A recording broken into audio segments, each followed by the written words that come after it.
नमस्कार साथियों, स्वागत है आपका द नर्व अकेडमी में। आज जो है हमारी क्लास 10 डे 10 मैराथन की पहली क्लास होने वाली है, जिसमें हम 30 प्लस क्वेश्चन को जानेंगे। यदि आप वन रक्षक के एग्ज़ाम को लेकर सीरियस हैं तो एक बार हमारे चैनल पर ज़रूर विजिट करें, जिसमें हमने आपके लिए जो मोस्ट इम्पोर्टेंट टॉपिक है उनको अच्छे से कवर कर रखा है। आपके पास ज़्यादा टाइम नहीं है तो आप कम समय में यदि अच्छा स्कोर करना चाहते हैं तो हमारी जो वीडियो है उनको एक बार ज़रूर देख लेना, और यदि आपने चैनल को सब्सक्राइब नहीं किया है तो कर लेना, जिससे क्या है 10 डे 10 मैराथन जो है उसकी क्लासेस आपको टाइम से मिल सके। तो चलिए आज की क्लास शुरू करते हैं। पहला प्रश्न है, मध्य प्रदेश की लाडली बहना योजना के अंतर्गत बैंक डीबीटी सक्रिय होना क्यों अनिवार्य किया गया है। आपसे पूछा है कि मध्य प्रदेश, यदि आपसे पूछे कि लाडली बहना योजना कहाँ पे चलाई गई है तो मध्य प्रदेश में चलाई गई है। इसके अंदर क्या है, इसके अंतर्गत क्या है, बैंक डीबीटी सक्रिय होना क्यों अनिवार्य है, यानी जो बैंक डीबीटी है उसको क्यों सक्रिय करना जरूरी है, आपसे पूछा है।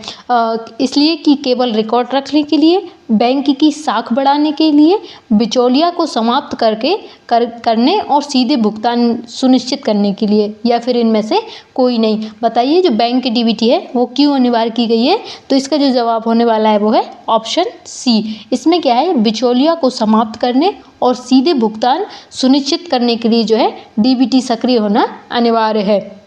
यदि आपको क्लास सही लग रही है तो आप लाइक कर देना और कमेंट कर देना आपको क्लास कैसी लगी। मेरी चैनल को भी सब्सक्राइब कर लेना, जिससे क्या है आपको 10 डे 10 जो मैराथन होने वाली उसकी क्लासेस टाइम से मिल जाएगी।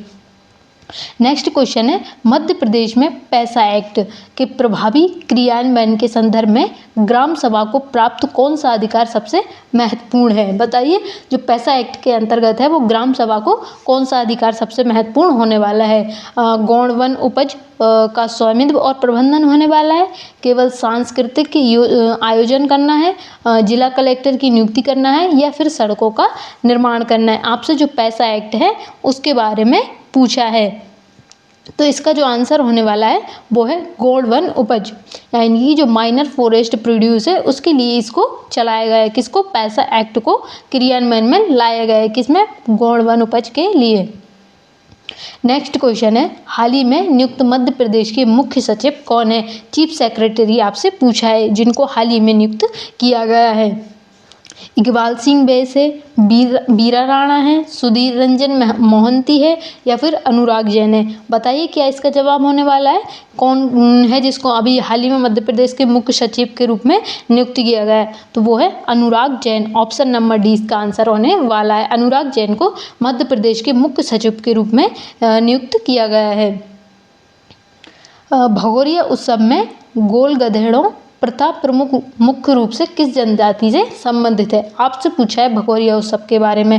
भगोरिया उत्सव में क्या होता है, एक प्रथा होती है, कौन सी, गोल गधेड़ों की प्रथा, मुख्य रूप से किस जाति से संबंधित है आपसे पूछा है। गौंड से है, भील से है, या फिर बेंगा से है, या फिर भारिया से है। बताइए किससे है। तो इसका जो सही जवाब है वो है भील। भगोरिया से भगोरिया उत्सव किससे संबंधित है, इसमें गोल गधेड़ा, तो ये भील जनजाति से संबंधित है। ये उत्सव होली के समय मनाया जाता है। जो भगोरिया उत्सव है ये होली के समय मनाया जाता है। इसके 3 चरण होते हैं, गुलालिया, गोल गधेड़ा और उजाड़िया। इसमें 3 क्या होते हैं, चरण होते हैं। यदि आपसे पूछे कि भगोरिया उत्सव में कितने चरण होते हैं तो इसमें 3 चरण होते हैं। नेक्स्ट क्वेश्चन है, मध्य प्रदेश के किस जिले में देश का पहला पीएम मित्र पार्क स्थापित किया जा रहा है। जो हाल ही में मध्य प्रदेश पुलिस कांस्टेबल की परीक्षा हुई थी उसमें ये प्रश्न पूछा गया था कि देश का पहला पीएम मित्र पार्क कहां पर स्थापित किया जा रहा है। शायद उसका नाम पूछा था, यहाँ पे आपसे पूछा है कि किस जगह पर स्थापित किया जा रहा है। मंडीदीप रायसेन में, मालनपुर भिंड में किया जा रहा है, या फिर पीतमपुर धार में, बुधनी सीहोर में। तो इसका जो सही जवाब है वो है पीतमपुर धार में। कौन सा पार्क स्थापित किया जाता है, पीएम मित्र पार्क स्थापित किया जा रहा है। ये क्या है, पीएम मित्र में इसका फुल फॉर्म यदि पूछे तो mega integrated textile reason and appear. Textile क्षेत्र को बढ़ावा देने के लिए ये योजना है। यदि आपसे जैसे पिछले एग्जाम में इसका पूछा गया था कि पीएम मित्र पार्क कहाँ पर स्थापित किया गया है, हो सकता है इस बार आपसे पूछ ले कि ये किसको बढ़ावा देने के लिए, तो ये टेक्सटाइल क्षेत्र को बढ़ावा देने के लिए ये योजना को, इस पार्क को स्थापित किया गया है। नेक्स्ट है कोशिका का आत्मघाती थैली सुसाइटल बैग लाइसोसोम को क्यों कहा जाता है। हमने जो है साइंस की मैराथन देखी थी वन शॉट, जिसमें क्या है आप यदि आपने वो क्लास नहीं देखी है तो आप कर लेना, क्योंकि उस क्लास में क्या है आपका एक क्विक रिवीजन हो जाएगा। बायोलॉजी से जितने भी प्रश्न बनने की संभावना है उन सबको हमने एक ही क्लास में कवर कर दिया है। तो बताइए जो लाइसोसोम है उसे क्यों आत्मघाती थैली कहा जाता है। क्योंकि इसमें श्वसन एंजाइम होते हैं, ये अपशिष्ट भंडारण करता है। इसमें पाचक एंजाइम होते हैं जो अपनी ही कोशिका को पचा सकते हैं, ये ऊर्जा उत्पादन करता है। तो बताइए इसका आंसर तो लगभग सभी को पता होना चाहिए। बताइए किस जो है होती है, क्यों कहा जाता है इसको। तो इसका जो जवाब होने वाला है वो होने वाला है इसमें पाचक एंजाइम होते हैं और जो अपनी ही कोशिका को पचा सकते हैं। क्या होता है इसमें, क्या पाए जाते हैं, इसमें श्वसन एंजाइम नहीं पाए जाते हैं, इसमें पाया जाता है पाचक एंजाइम जो क्या करते हैं अपनी ही कोशिका को पचा लेते हैं। नेक्स्ट क्वेश्चन है पूर्ण आंतरिक परावर्तन की घटना के लिए अनिवार्य शर्त क्या है। हमने जो ह्यूमन आई का जो चैप्टर है उसको क्या है हमने उसकी थ्योरी भी की है और हमने उसके मोस्ट इम्पोर्टेंट क्वेश्चन भी किए, क्योंकि उससे हर शिफ्ट में हमने प्रश्न देखने को मिले हैं। तो यदि आपने वो चैप्टर नहीं किया है तो आप उसको भी कर लेना। आई की थ्योरी प्लस MCQ दोनों हमने कवर कर रखे हैं। तो बताइए पूर्ण आंतरिक परावर्तन की घटना के लिए अनिवार्य शर्त क्या है। A और B दोनों सघन से विरल माध्यम और आपतन कोण बड़ा होता है किससे, क्रांतिक कोण से, या फिर केवल प्रकाश का विरल से सघन में जाना, केवल आपतन कोण का क्रांतिक कोण से कम होना, इनमें से कोई नहीं। बताइए पूर्ण आंतरिक परावर्तन के लिए कौन सी जो घटना है वो अनिवार्य है। बताइए इसका सही जवाब क्या होने वाला है। तो इसका जो जवाब होने वाला है वो है A और B दोनों। इसमें क्या होता है सघन से विरल माध्यम में, पहले क्या होता है ये सघन माध्यम से विरल माध्यम में जाती है, किसमें, पूर्ण आंतरिक परावर्तन में। वहीं इसमें क्या होता है जो आपतन कोण होता है वो क्रांतिक कोण से बड़ा होता है। नेक्स्ट क्वेश्चन है यदि किसी व्यक्ति का भार 600 न्यूटन है तो चंद्रमा पर उसका द्रव्यमान मास कितना होगा। आपसे ये प्रश्न पूछा है। इस टाइप के प्रश्न जो है काफ़ी बने हुए हैं, तो आप जो है इसको अच्छे से सॉल्व करिए और बताइए इसका आंसर क्या होने वाला है। इसमें जी की वैल्यू भी दी गई है, आपको जी का जो मान है वो भी दिया गया है। तो इसका जो आंसर होने वाला है वो है 60 kg। कितना होने वाला है 60 kg। इसमें क्या है द्रव्यमान, जो हमारा द्रव्यमान है पूरे ब्रह्मांड में कहीं भी नहीं बदलता है, कहीं नहीं बदलता है, केवल भार गुरुत्वाकर्षण के कारण बदलता है। यानी कि द्रव्यमान नहीं बदलता है, केवल क्या बदलता है, भार जो है बदलता है।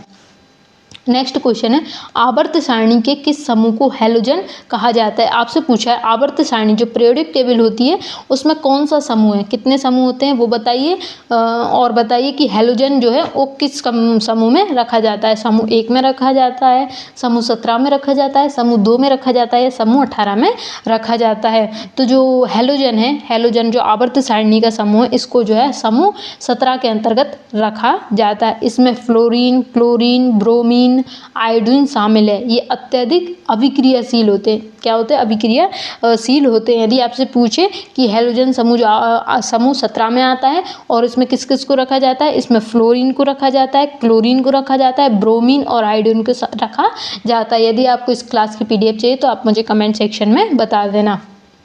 नेक्स्ट क्वेश्चन है एस्पिरिन का रासायनिक नाम क्या है। एस्पिरिन जो होता है उसका रासायनिक नाम यहाँ पे आपसे पूछा है। बताइए एस्पिरिन का जो रासायनिक नाम है वो क्या होता है। हमने जो पिछली क्लास जानी थी उसमें हमने विटामिन्स को जाना था, वहीं हमने एंजाइम को अच्छे से जाना था, बहुत सारी जो चीज़ें हमने एक क्लास में उनको जाना था। तो बताइए एस्पिरिन का रासायनिक नाम क्या है। हमने उसमें रासायनिक नाम को भी जाने थे। Acetyl salicylic acid, sodium bicarbonate, methyl alcohol, ethyl acetate. बताइए क्या होने वाला है इसका जवाब। तो इसका जो जवाब है वो है option number A acetyl salicylic acid. किसे कहा जाता है, एस्पिरिन। एस्पिरिन का ही क्या है रासायनिक नाम होता है। इसका उपयोग जो है दर्द निवारक, बुखार को कम करने के लिए किया जाता है।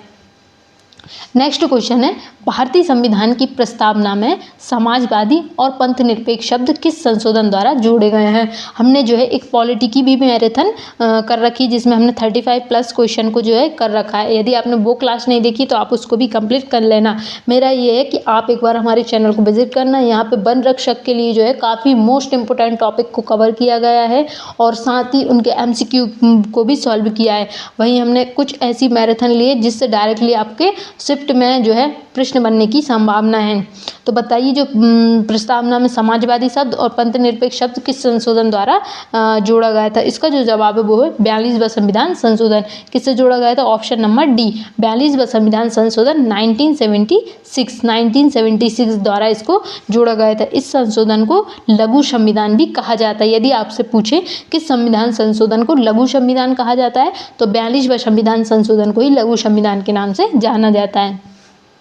नेक्स्ट क्वेश्चन है, विजयनगर साम्राज्य के किस शासक ने अमुक्तमाल्य ग्रंथ की रचना की थी। किसमें? अमुक्तमाल्यद ग्रंथ की जो है रचना आपसे पूछिए किसने की थी। देवराय प्रथम ने की थी, कृष्णदेवराय ने की थी, हरिहर ने की थी या बुक्का ने की थी। बताइए किसने जो है इसकी की थी, इस ग्रंथ की रचना की थी। तो इसका जो जवाब है वो है कृष्णदेव राय। किसने की थी? कृष्णदेव राय ने जो है इसकी रचना की थी।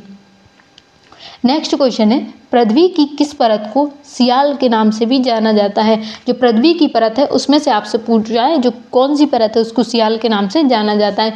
मेंटल को सियाल के नाम से जाना जाता है, कोर को, पृष्ठ को या दुर्बलता मंडल को जाना जाता है। बताइए कौन सी जो परत है उस सियाल के नाम से जानी जाती है। तो इसका जो जवाब होने वाला है वो है क्रस्ट, यानी कि भूपरपट्टी। क्रस्ट यानी भूपरपट्टी को भी सियाल के नाम से जाना जाता है। सियाल का अर्थ होता है सिलिका और एल्यूमिनियम। किस अनुच्छेद के तहत राष्ट्रपति राष्ट्रीय आपातकाल की घोषणा कर सकते हैं। ये नेशनल इमरजेंसी के ऊपर प्रश्न है। आपसे पूछा है कि किस अनुच्छेद के तहत राष्ट्रपति जो है आपातकाल की घोषणा कर सकते हैं। अनुच्छेद 352, अनुच्छेद 356, अनुच्छेद 360 या फिर अनुच्छेद 368। तो इसका जो जवाब होने वाला है वो है अनुच्छेद 352। अनुच्छेद 352 के तहत जो राष्ट्रपति जी हैं वो राष्ट्रीय आपात की घोषणा कर सकते हैं। अनुच्छेद 356 राज्य में राष्ट्रपति शासन और 360 क्या करता है, वित्तीय आपातकाल से संबंधित है। वित्तीय आपात से कौन सा आर्टिकल संबंधित है? अनुच्छेद 360। नेक्स्ट है, रैयतवाड़ी व्यवस्था भारत की किन क्षेत्रों में लागू की गई थी। जो रैयतवाड़ी व्यवस्था है वो पूछा है कि भारत के किन क्षेत्रों में लागू की गई थी। बंगाल और बिहार में की गई थी, मद्रास बम्बई प्रेसिडेंसी में की गई थी, पंजाब और अवध में की गई थी या फिर केवल दिल्ली में की गई थी। तो जो रैयतवाड़ी व्यवस्था है इसको मद्रास और बम्बई प्रेसिडेंसी में लागू किया गया था। कहाँ पे? मद्रास और बम्बई प्रेसिडेंसी में लागू किया गया था। यहाँ पे आपको सभी विषय के जो है प्रश्न देखने को मिल रहे होंगे, चाहे साइंस हो, GK GS हो या फिर करंट अफेयर हो। मैंने सभी जो है इसमें शामिल किए ताकि आपके सभी जो है कंप्लीट होते चले। इसे थॉमस मुनरो ने विकसित किया था। रैयतवाड़ी व्यवस्था यदि आपसे पूछे कि किसने विकसित की थी तो थॉमस मुनरो ने जो है इसको विकसित किया था, जिसमें किसान सीधे सरकार को लगान देते थे। क्या होता था इसमें? जो किसान थे वो सीधे किसको? सरकार को लगान देते थे। नेक्स्ट है, स्टैगफ्लेशन की स्थिति का क्या अर्थ है। स्टैगफ्लेशन के बारे में आपसे पूछा है। स्टैगफ्लेशन का स्थिति से क्या अर्थ है? ये इकोनॉमिक्स का सवाल है। बताइए, निम्न मुद्रास्फीति और निम्न बेरोजगारी से संबंधित है, उच्च विकास दर और उच्च मुद्रास्फीति से संबंधित है, केवल मंदी की स्थिति, उच्च मुद्रास्फीति और उच्च बेरोजगारी। बताइए इसका जवाब क्या होने वाला है। तो इसका जो जवाब है वो है उच्च मुद्रास्फीति और उच्च बेरोजगारी। क्या होने वाला है? उच्च मुद्रास्फीति और उच्च बेरोजगारी। ऑप्शन जो डी है इसका सही जवाब होने वाला है। ये अत्यधिक, ये क्या होता है, आर्थिक स्थिरता के लिए सबसे चुनौतीपूर्ण स्थिति मानी जाती है। नेक्स्ट है लॉरेज वक्र। लॉरेज कर्व क्या मापता है? आपसे पूछा है जो लॉरेज वक्र है, जिसमें आपने इकोनॉमिक्स में पढ़ा होगा लॉरेज वक्र के बारे में। तो वहीं आपसे पूछा है कि ये क्या मापता है। आय की असमानता को मापता है, बेरोजगारी की दर को मापता है, मुद्रास्फीति जो रहती है उसकी दर को मापता है, या जनसंख्या वृद्धि होती है उसको मापता है। तो जो लॉरेज वक्र होता है वो आय की असमानता को मापता है। किसकी? आय की असमानता जो होती है उसे मापता है। ये वक्र जितना समय रेखा के पास होगा असमानता उतनी ही कम होगी। नेक्स्ट क्वेश्चन है, वर्ष 2024 के लिए लोकमान्य तिलक राष्ट्रीय पुरस्कार से किसे सम्मानित किया गया है। आपसे पूछा है कि जो वर्ष 2024 है उसके लिए लोकमान्य तिलक राष्ट्रीय पुरस्कार से किसे सम्मानित किया गया था। नरेंद्र मोदी जी को किया गया था, रतन टाटा को किया गया था, डॉक्टर सायरस पूनावाला को किया गया था या अमिताभ घोष को किया गया था। तो इसका जो जवाब होने वाला है वो है सायरस पूनावाला। किसको? डॉक्टर सायरस पूनावाला को लोकमान्य तिलक राष्ट्रीय पुरस्कार से सम्मानित किया गया था। कब किया गया था? 2024 में किया गया था। ये पुरस्कार समाज में विशेष योगदान देने वाले व्यक्ति को ही दिया जाता है। नेक्स्ट क्वेश्चन है, हाल ही में चर्चा में रहा काजीरंगा राष्ट्रीय उद्यान किस राज्य में स्थित है। हमारी जो एक करंट अफेयर की क्लास भी है, आप उसको भी देख लेना। उसमें भी सिर्फ मोस्ट इम्पोर्टेंट क्वेश्चन को हमने शामिल किया है। आपसे पूछा है काजीरंगा राष्ट्रीय उद्यान किस राज्य में स्थित है। पश्चिम बंगाल में है, असम में है, मणिपुर में है या फिर मेघालय में है। तो जो काजीरंगा राष्ट्रीय उद्यान है वो असम में स्थित है। कहाँ पर? असम में। तो इसका जो जवाब होने वाला है वो है ऑप्शन बी। ये उद्यान एक सींग वाले गैंडा संरक्षण के लिए प्रसिद्ध है। आपसे पूछे काजीरंगा राष्ट्रीय उद्यान किसके लिए प्रसिद्ध है, तो एक सींग वाले गैंडे के लिए प्रसिद्ध है। नेक्स्ट क्वेश्चन है, नीति आयोग के वर्तमान उपाध्यक्ष कौन है। यहाँ आपसे अध्यक्ष नहीं पूछा है, नीति आयोग के उपाध्यक्ष जो है आपसे पूछा गया है। बताइए कौन है जो नीति आयोग के वर्तमान उपाध्यक्ष है। BBR सुब्रमण्यम है, अरविंद पनगड़िया है, अमिताभ कांत है या सुमन बेरी है। बताइए वर्तमान में नीति आयोग के जो उपाध्यक्ष है वो कौन है।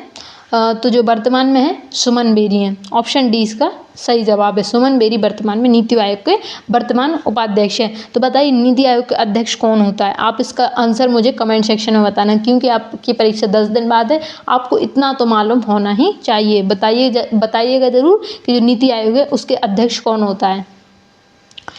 आपसे पूछा है निम्नलिखित में से कौन सा प्रत्यक्ष कर डायरेक्ट टैक्स का उदाहरण नहीं है। यानी कि आपसे पूछा है प्रत्यक्ष कर का उदाहरण नहीं है। आप कंफ्यूजन नहीं होना है। आप प्रश्न को क्या है एग्जाम में जल्दबाजी से पढ़ते हैं, तो आपको क्या है इस पे ध्यान देना है। आपसे ये आप समझो कि प्रत्यक्ष कर से संबंधित है और आप पहला ही ऑप्शन देखो हाँ ये तो प्रत्यक्ष कर से संबंधित है और टिक करके आ जाओ और बाद में आपका क्वेश्चन गलत हो जाए। तो आपको क्या है पहले अच्छे से पढ़ना है। आपसे क्या पूछा है, तो यहाँ पे आपसे पूछा है प्रत्यक्ष कर का उदाहरण नहीं है। निम्न में से कौन सा जो प्रत्यक्ष कर का उदाहरण नहीं है। वस्तु एवं सेवा कर जिसे हम GST कहते हैं, आयकर इनकम टैक्स या फिर निगम कर या फिर संपत्ति कर। बताइए कौन सा जो प्रत्यक्ष कर है वो इनमें से नहीं है। तो इसका जवाब होने वाला है वो है वस्तु और सेवा कर। ये प्रत्यक्ष कर नहीं है, यानी कि डायरेक्ट टैक्स नहीं है। कौन सा? GST जिसे हम कहते हैं। नेक्स्ट क्वेश्चन है ओजोन परत वायुमंडल की किस परत में पाई जाती है। आपसे जो प्रश्न है वो पूछा है जो ओजोन परत होती है वो वायुमंडल की किस परत में आती है, किस परत के अंतर्गत इसको रखा जाता है। क्षोभ मंडल, मध्य मंडल, समताप मंडल या बाह्य मंडल। बताइए किस मंडल के तहत इसको रखा जाता है। तो जो ओजोन परत होती है उसे समताप मंडल में रखा जाता है। किसमें? समताप मंडल जो है उसके अंतर्गत इसको रखा जाता है। इसका आंसर जो है ऑप्शन नंबर सी होने वाला है। समताप मंडल के अंतर्गत आती है। ये परत हानिकारक पराबैंगनी किरणों से पृथ्वी की रक्षा करती है। कौन सी परत? ओजोन परत। नेक्स्ट क्वेश्चन है ब्लड प्रेशर रक्तचाप मापने के लिए किस यंत्र का उपयोग किया जाता है। बताइए जो ब्लड प्रेशर होता है उसको मापने के लिए किसका जो है उपयोग, किस यंत्र का जो है उपयोग किया जाता है। बैरोमीटर का किया जाता है, स्फेग्नोमैनोमीटर का किया जाता है, हाइड्रोमीटर का किया जाता है या लैक्टोमीटर का किया जाता है। तो जो ब्लड प्रेशर है उसको स्फेग्नोमैनोमीटर से मापा जाता है। किससे? स्फेग्नोमैनोमीटर द्वारा ब्लड प्रेशर को मापा जाता है। सामान्य रक्तचाप कितना होता है? 120 से 80 जो है होता है। कितना? सामान्य रक्तचाप इतना होता है। mmHg इतना होता है। नेक्स्ट है गदर पार्टी की स्थापना किसने और कहाँ की थी। जो गदर पार्टी थी उसकी स्थापना आपसे पूछा किसने की थी और कहाँ की थी। BD सावरकर ने की थी लंदन में, या सुभाष चंद्र बोस ने की थी सिंगापुर में, भगत सिंह ने की थी लाहौर में या फिर लाला हृदय लाल ने सैन फ्रांसिस्को में की थी। बताइए कहाँ पे जो है गदर पार्टी की स्थापना की गई थी और किसके द्वारा की गई थी। तो जो गदर पार्टी उसकी स्थापना जो है लाला हरदयाल द्वारा सैन फ्रांसिस्को में की गई थी। किसके द्वारा? लाला हरदयाल द्वारा गदर पार्टी की स्थापना की गई थी। इसकी जो स्थापना है 1913 में की गई थी। कब की गई थी? 1913। यदि आपसे पूछे गदर पार्टी की स्थापना कब की गई थी तो 1913 में जो है इसकी स्थापना की गई थी। इसके जो पहले अध्यक्ष थे वो थे सोहन सिंह भकना। कौन थे? सोहन सिंह भकना। किसके? गदर पार्टी के। नेक्स्ट क्वेश्चन है, मध्य प्रदेश में तांबा उत्पादन के लिए प्रसिद्ध मलाज खंड किस जिले में है? आपसे पूछा है जो मलाज खंड की खदान है वो किस जिले में है, किसके लिए प्रसिद्ध है? यदि आपसे पूछे कि मलाज खंड किसके लिए प्रसिद्ध है तो तांबा के लिए प्रसिद्ध है। कहाँ पर आती है? मध्य प्रदेश में। आपसे जिला पूछा है, बालाघाट है, बैतूल है, छिंदवाड़ा है या फिर शहडोल होने वाला है। बताइए कौन सा जो है मलाज खंड कहाँ पे है? तो ये बालाघाट में है। कहाँ? बालाघाट में है। तांबा की जो है तांबा के लिए प्रसिद्ध है। बालाघाट जिले को मध्य प्रदेश का मैग्नीज राजधानी भी कहा जाता है। आपसे पूछे कि मध्य प्रदेश की मैग्नीज राजधानी यदि आपसे पूछे तो क्या है? बालाघाट है। नेक्स्ट क्वेश्चन है, भारतीय संविधान की किस अनुसूची में दल बदल विरोधी कानून का प्रावधान है? आपसे जो है अनुसूची के ऊपर प्रश्न पूछा है। आप सभी अनुसूची को क्या है एक बार एग्जाम से पहले देख के जाना, क्योंकि अनुसूची से प्रश्न बनने की संभावना काफ़ी होती है। तो बताइए किस में जो है दल बदल विरोधी कानून का प्रावधान है? अनुसूची 8 में है, अनुसूची 9 में है, अनुसूची 10 या अनुसूची 11 में है? तो इसका जो जवाब होने वाला है वो है 10वीं अनुसूची। किस में आता है? 10वीं अनुसूची में जो है दल बदल विरोधी कानून को रखा गया है। नेक्स्ट क्वेश्चन है, प्रकाश वर्ष लाइट ईयर किसका मात्रक है? आपसे पूछा है जो प्रकाश वर्ष है वो किसका मात्रक है? समय का मात्रक है, दूरी का मात्रक है या प्रकाश की तीव्रता का है या फिर वेग का है? तो जो प्रकाश वर्ष होता है वो दूरी की मात्रक है। किसका मात्रक है? दूरी का मात्रक है। ये अंतरिक्ष की विशाल दूरियों को मापने के लिए इस इकाई का प्रयोग किया जाता है। नेक्स्ट क्वेश्चन है, सिंधु घाटी सभ्यता का कौन सा स्थल गोदीबाड़ा के लिए जाना जाता है? गोदीबाड़ा यानी कि डॉकयार्ड के लिए जाना जाता है। बताइए कालीबंगा है, धोलावीरा है, बनावली है या फिर लोथल है? तो इसका जो जवाब होने वाला है वो है लोथल। लोथल क्या है? डॉकयार्ड के लिए जाना जाता है, यानी कि बंदरगाह जिसे हम कहते हैं गोदीबाड़ा जिसे हम जानते हैं, तो वो किसके लिए? लोथल। नेक्स्ट है, मध्य प्रदेश के किस शहर को यूनेस्को संगीत का शहर सिटी ऑफ म्यूजिक घोषित किया गया है? किसको किया गया है? ग्वालियर को किया है, इंदौर को किया है, भोपाल या उज्जैन को? बताइए किसी सिटी ऑफ म्यूजिक यानी कि जो है यूनेस्को के अंतर्गत जो है सिटी ऑफ म्यूजिक घोषित किया गया है, किस शहर को किया गया है? तो इसका जो जवाब होने वाला है वो है ग्वालियर। मध्य प्रदेश का ग्वालियर जो है उसको किया गया है। ग्वालियर संगीत की अपनी गौरवशाली परंपरा और घरानों के लिए जाना जाता है। नेक्स्ट है, रेड डेटा बुक किसके द्वारा प्रकाशित की जाती है? आपसे पूछा है जो रेड डेटा बुक है वो किसके द्वारा जो है की जाती है? WWF द्वारा की जाती है, यूनेस्को द्वारा की जाती है, IUCN द्वारा की जाती है, UNEP द्वारा की जाती है? बताइए किसके द्वारा जारी की जाती है? तो इसका जो जवाब है वो है IUCN। Option number C. IUCN का मुख्यालय ग्लैंड स्विट्जरलैंड में स्थित है। ये क्या होता है? विलुप्त की कगार पर खड़ी प्रजातियों का रिकॉर्ड रखता है। कौन? IUCN। तो यहाँ पे हमारी क्लास समाप्त होती है। आपको क्लास कैसी लगी आप मुझे कमेंट में ज़रूर बताना और चैनल को सब्सक्राइब कर लेना, और जो हमारी पुरानी वीडियोस है उनको एक बार ज़रूर देख लेना, जो कि आपके वन रक्षक के एग्ज़ाम के लिए काफ़ी महत्वपूर्ण होने वाली है। तो आज जो है 10 मैराथन की क्लास बंद थी। अब नेक्स्ट क्लास में मिलेंगे इसी तरह, तब तक के लिए जुड़े रहिएगा। धन्यवाद।